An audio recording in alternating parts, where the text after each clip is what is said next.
Lembaga survei Y Publika merilis elektabilitas paslon nomor urut 2 yang mengungguli dua paslon lainnya.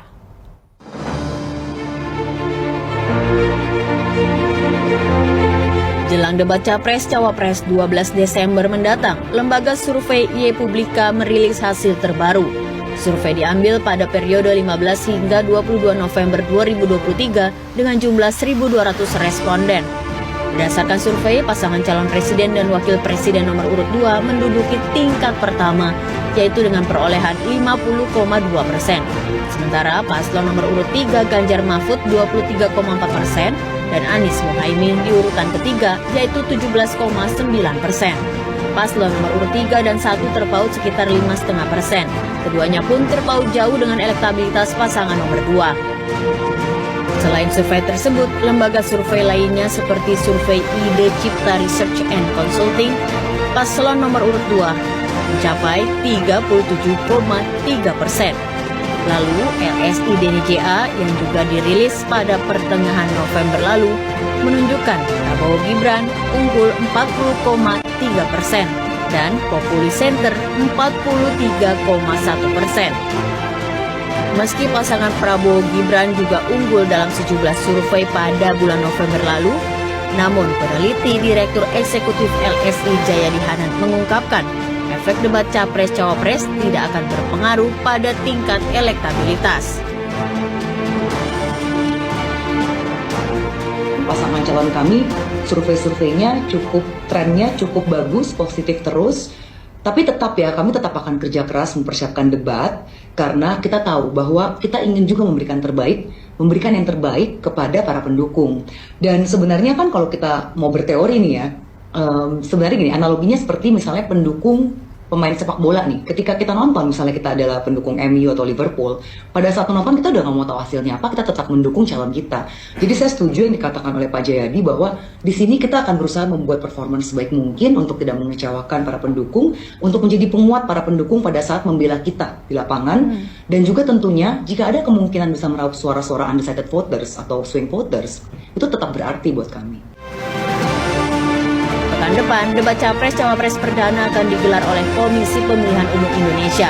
Meski pasangan Prabowo Gibran juga unggul dalam sejumlah survei yang dirilis pada bulan November lalu, namun peneliti Direktur Eksekutif LSI Jayadi Hanan mengungkapkan efek debat Capres-Cawapres tidak akan berpengaruh signifikan pada tingkat elektabilitas.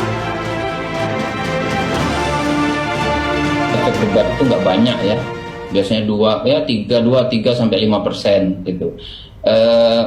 Debat itu akan berpengaruh kalau satu ada peserta debat itu capres atau cawapres yang dianggap pemenang mutlak oleh para penontonnya atau yang menonton. Yang kedua, kalau ada salah satu atau lebih ya, kalau dia lebih dari 2 pasang itu yang melakukan kesalahan fatal. Dalam debat perdana 12 Desember mendatang, tema yang diusung diantaranya hukum, HAM, pemerintahan, pemberantasan korupsi, dan penguatan demokrasi. Ya, debat perdana nantinya akan menjadi wadah untuk menyampaikan visi misi serta adu gagasan antar paslon. Tim Liputan, B-Universe.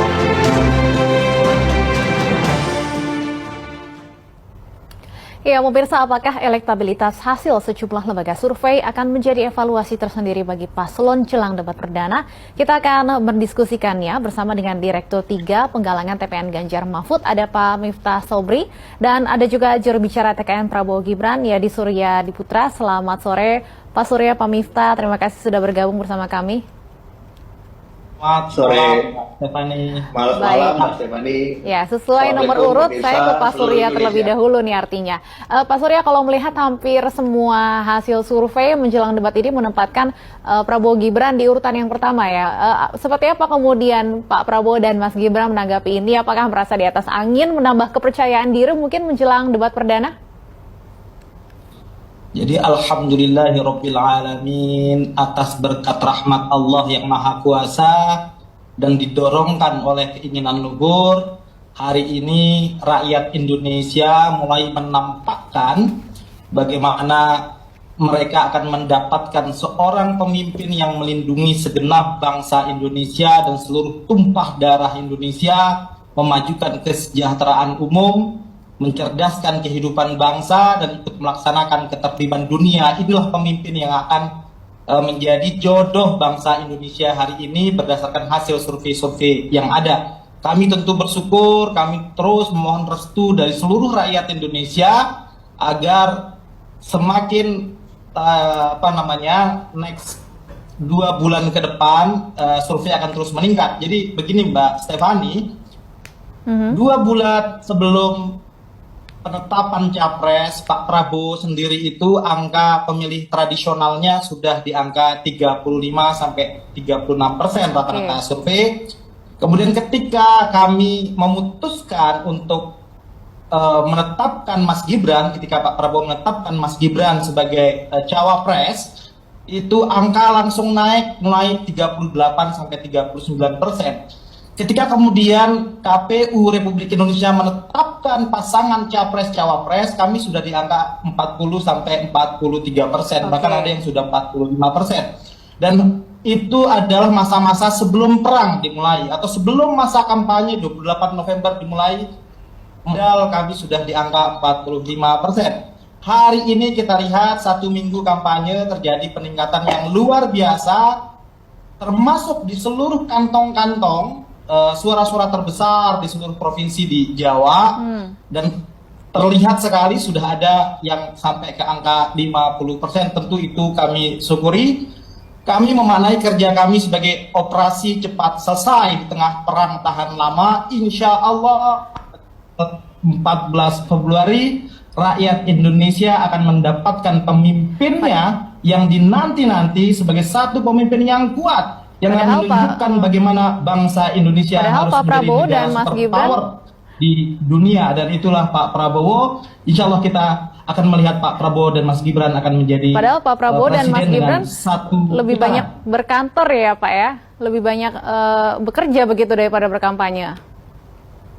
Iya betul, jadi kami hanya memanfaatkan 2 hari kerja untuk cuti kampanye, dan itu pun yang lebih banyak berkeliling ke seluruh Indonesia adalah Mas Gibran, karena kita tahu demografi pemilih kita hari ini adalah 56% daripada pemilih milenial, dan itu adalah kaumnya Mas Gibran. Pak Prabowo dan Mas Gibran adalah 2 orang yang sama-sama aktif sebagai pejabat publik. Beliau lebih mengedepankan sikap kenegarawanannya untuk terus menjadi pejabat publik, dan hanya sedikit waktu yang digunakan untuk kampanye. Itu adalah sikap kenegarawanan dari 2 orang calon pemimpin besar kita ke depan. Baik, Pak Miftah, kalau dari paslon nomor urut 3 sendiri seperti apa menanggapi hasil survei, terutama menjelang debat perdana ya 12 Desember nanti? Baik, terima kasih Mbak Stefani. Pertama mungkin saya mau menanggapi dulu sedikit dari Mas Suryo tadi. Mungkin kita jangan menggunakan istilah perang lah. Ini bukan perang, Mas. Ini pesta rakyat. Jadi ini bukan perang. Jadi kita pakai istilah yang sejuk-sejuk saja. Nah, menanggapi survei, kita punya survei internal juga yang di kita memang melihat ada perubahan-perubahan angka, ada in dan out. Ya. Ada yang keluar dari campnya Pak Jokowi masuk ke camp kita, ada yang bertahan di kita dan juga menggeser di Mas Anies. Tapi kita melihat bahwa izinkan saya melihat ini seperti melihat gajah. Jadi tadi Mas Suryo melihat gajah dari belalai, saya melihat gajah ini dari gading. Dua-duanya adalah ciri khas gajah. Apa itu?